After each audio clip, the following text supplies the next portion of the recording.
soldier, baby. Yeah, I know you been like that. Got it like a holster, baby.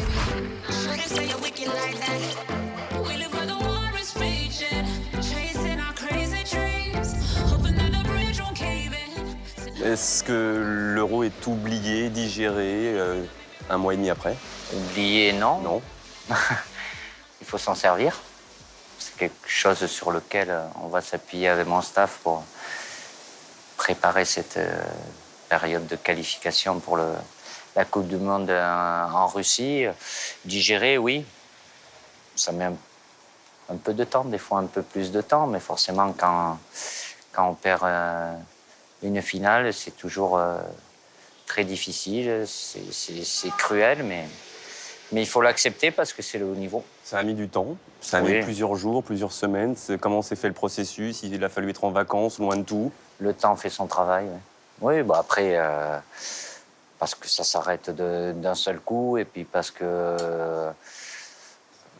quand on est en finale, on fait tout et on se prépare pour atteindre ce sacre-là. Et quand on passe à côté, la déception, quoi qu'il arrive, est très très forte. Et sur le moment, même si on se doit de positiver, c'est dur de positiver.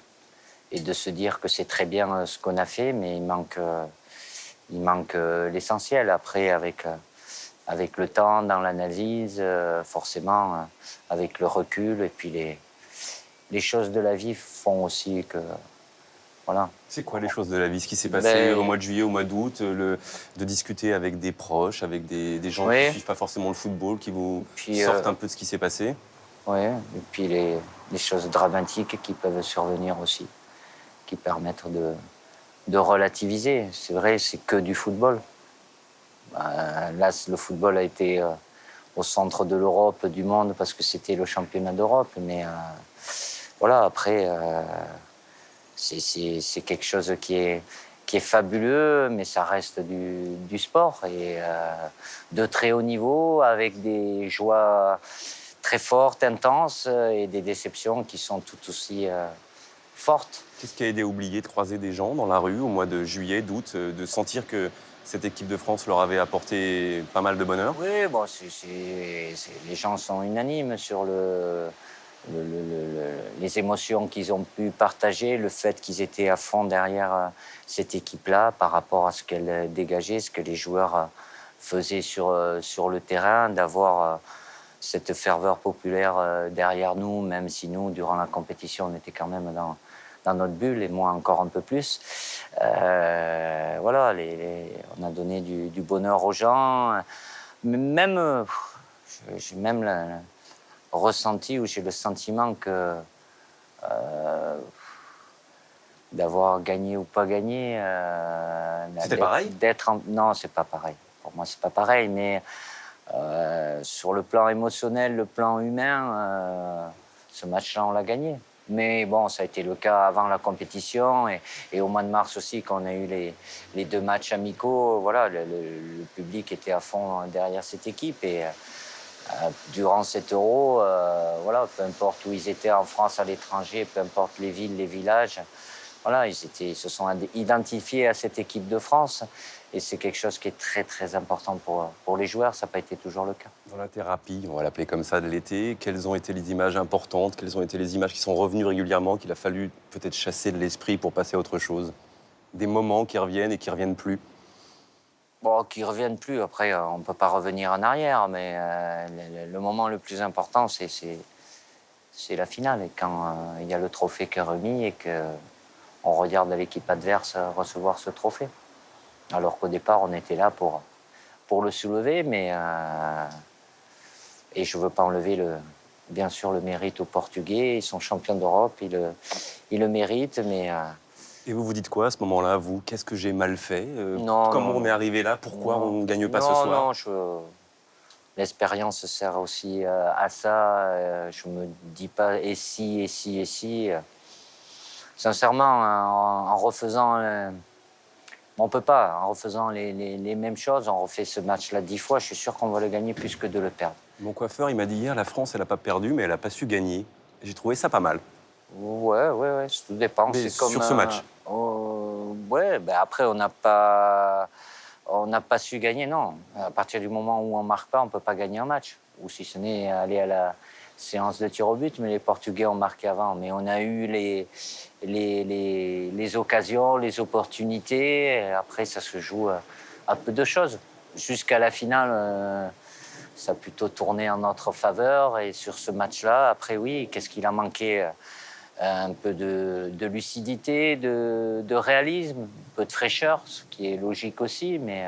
C'est un truc d'ensemble, ce qu'il a Ouais. manqué, ou c'est des choses très particulières après la Non, réflexion, non, mais après ça- l'après-Allemagne a été bien géré, vous avez fait on ce l'a qu'il fallait géré faire. du mieux possible, en sachant que c'est compliqué parce qu'on était à Marseille, on avait un jour de moins de récupération, c'est valable, et je l'ai connu moi quand j'étais joueur en ma faveur, et c'est quelque chose de très important, entre 3 et 4 jours de récupération quand on arrive en fin de compétition pour une finale, ça fait une grande différence. Mais ça ne s'est pas senti sur le match.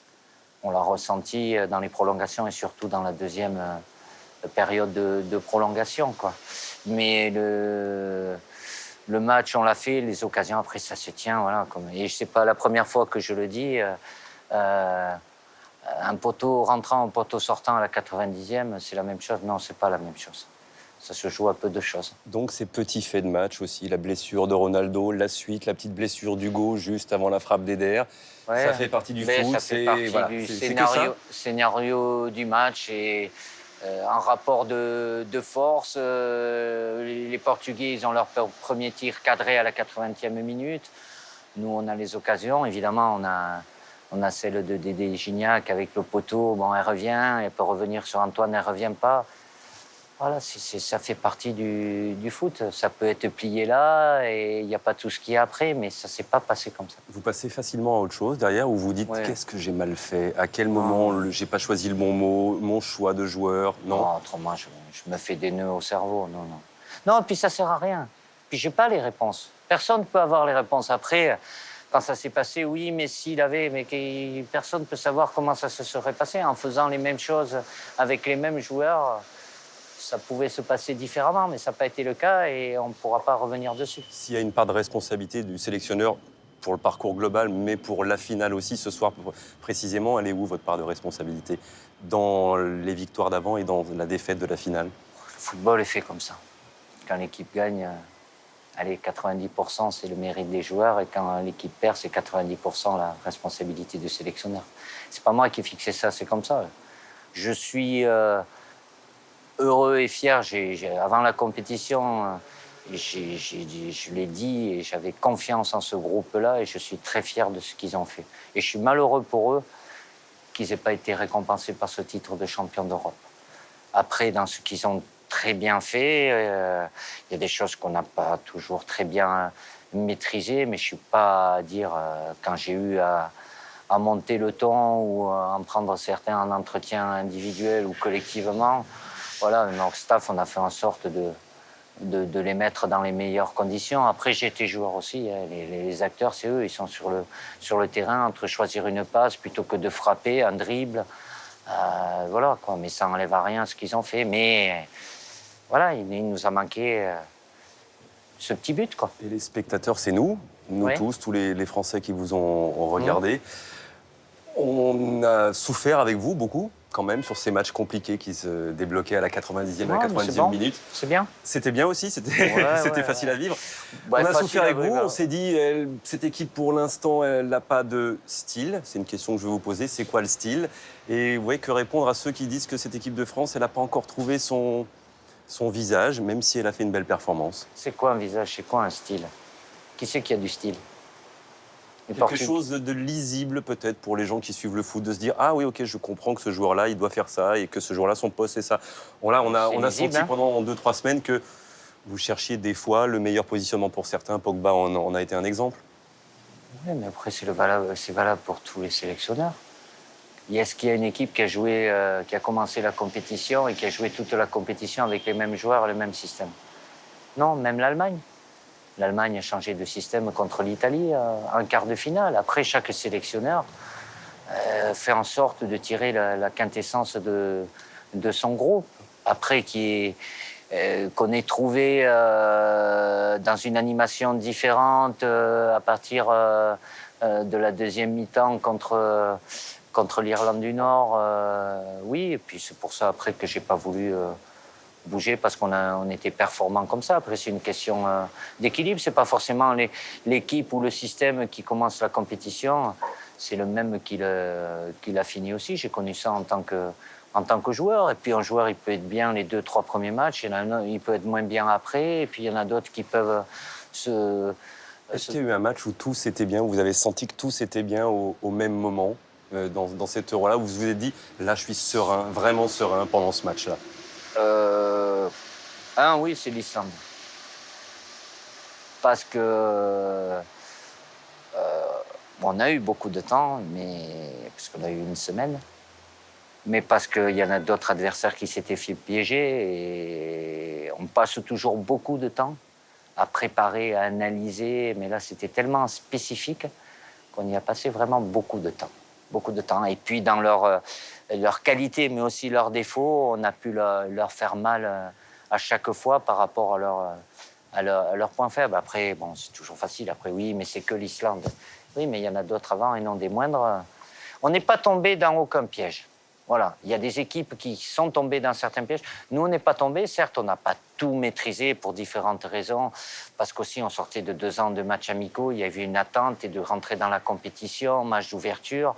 On est allé à l'essentiel pour se qualifier et poursuivre l'aventure, mais en gagnant en confiance et en sérénité pour, évidemment, après même...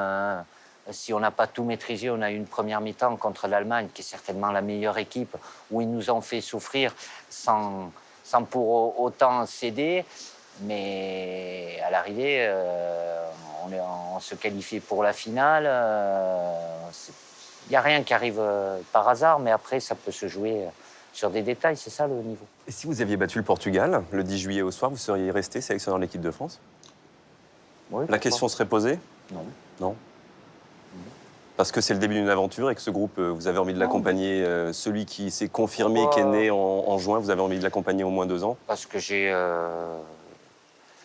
le rôle de sélectionneur me plaît, je suis épanoui, parce que j'ai une très bonne relation avec mon président. Ça se passe très bien avec la fédération et tous les différents domaines. Et je vis ma passion, je travaille avec les meilleurs...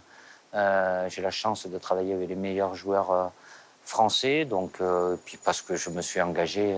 Ça manque pas le terrain tous les matins avec un club? Ouais, ça me dérangerait pas d'avoir un peu plus de temps, mais bon, ça c'est le cas de tous les sélectionneurs. Mais je me suis adapté à ce rôle de sélectionneur. L'Italie, c'est le prochain match, c'est plus excitant pour tout le monde, ça nous excite de retrouver l'Italie, surtout après ce qu'elle a fait au mois de juin. Le plus important, j'imagine, pour le sélectionneur, c'est le match d'après? Oui. Parce que lui, c'est un match de qualification. On est parti sur une longue période, plus d'1 an, où se qualifier pour une Coupe du Monde, ça a toujours été difficile. Et on a un groupe qui est pas simple, donc il faudra prendre des points partout, et à commencer par ce match en Biélorussie. Mais l'Italie, c'est une affiche. Alors, je ne sais pas si ça sera l'Italie qu'on a vu à l'Euro, puisqu'ils ont changé de sélectionneur.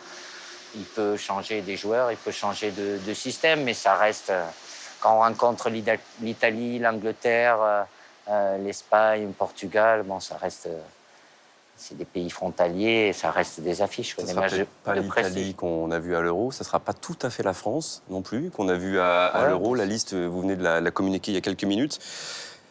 Renouveau des latéraux. Voilà, pas de Patrice Evra, pas de Christophe Jallet pour différentes raisons, arrivée de Corchia, de Kurzawa.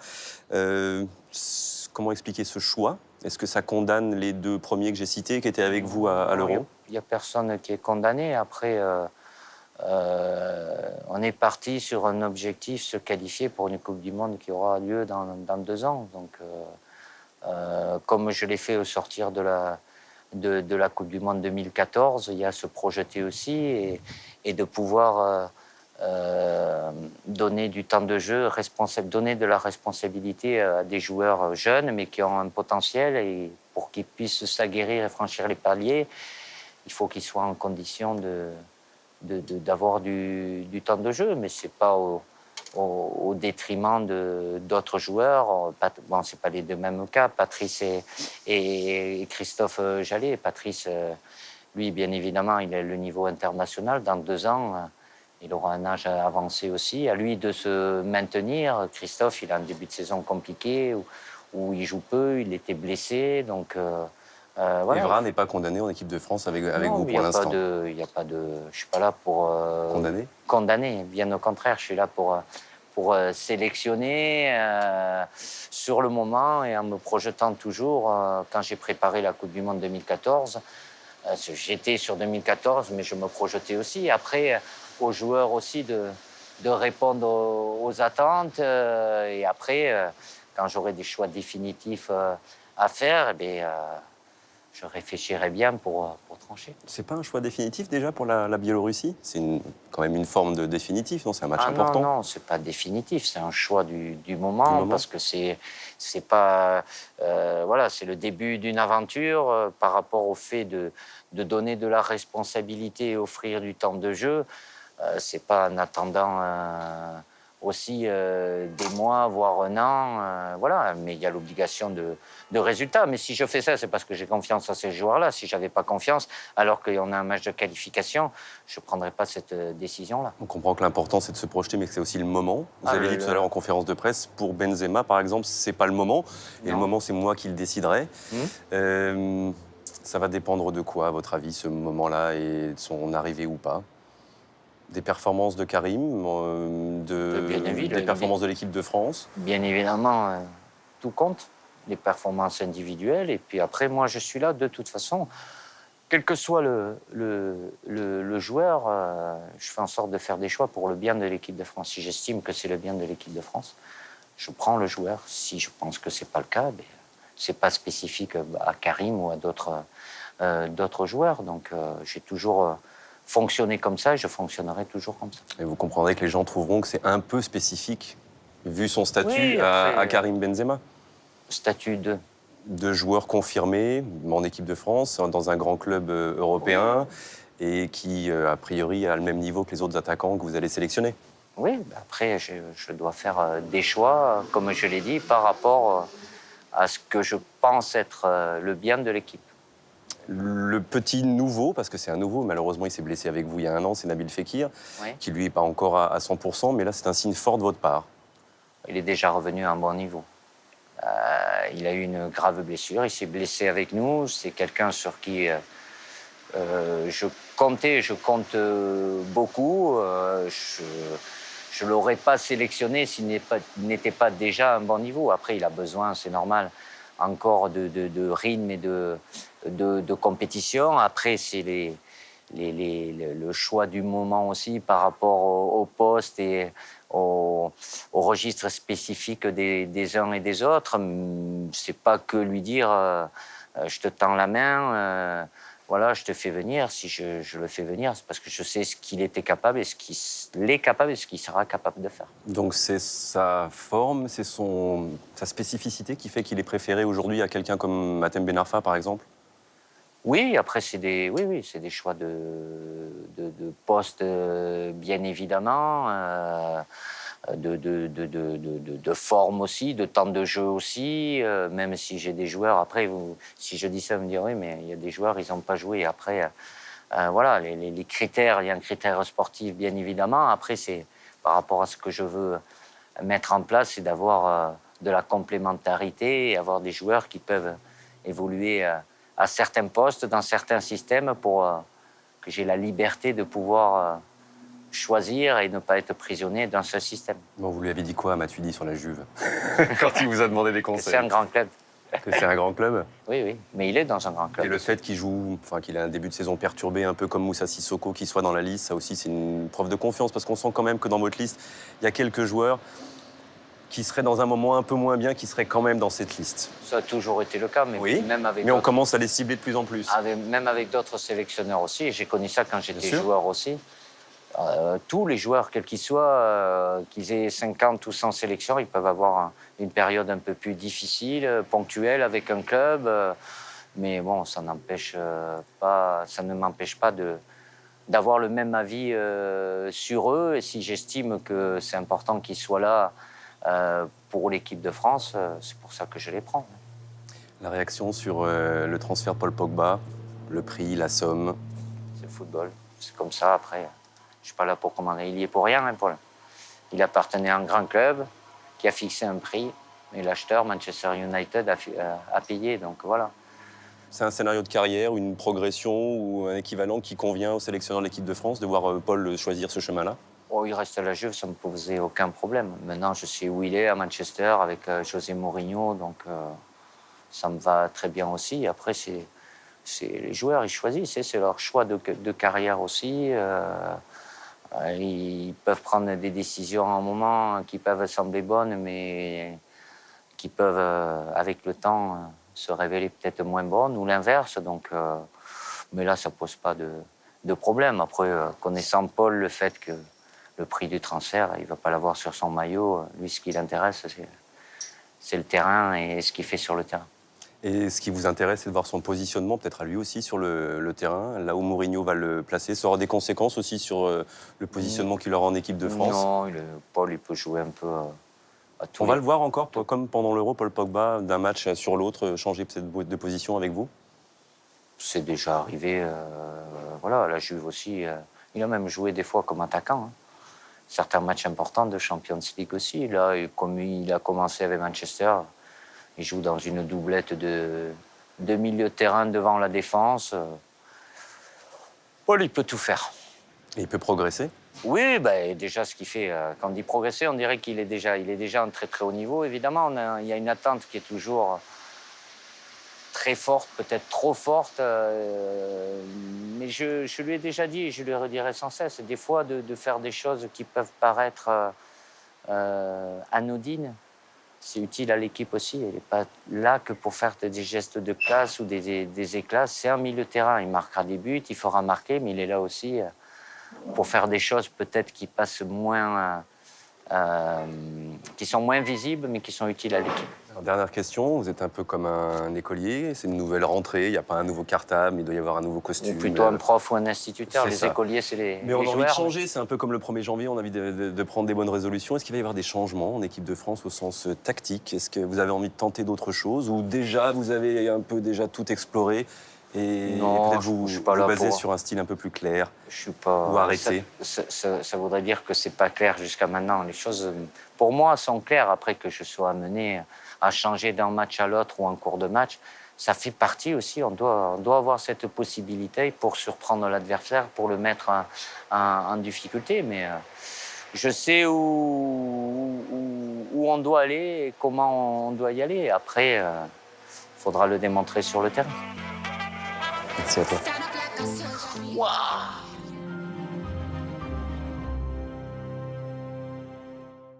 Et n'oublie pas, tu peux cliquer sur le blason Téléfoot là juste à droite pour t'abonner à la chaîne et du coup ne rien rater du contenu exclusif. À la prochaine!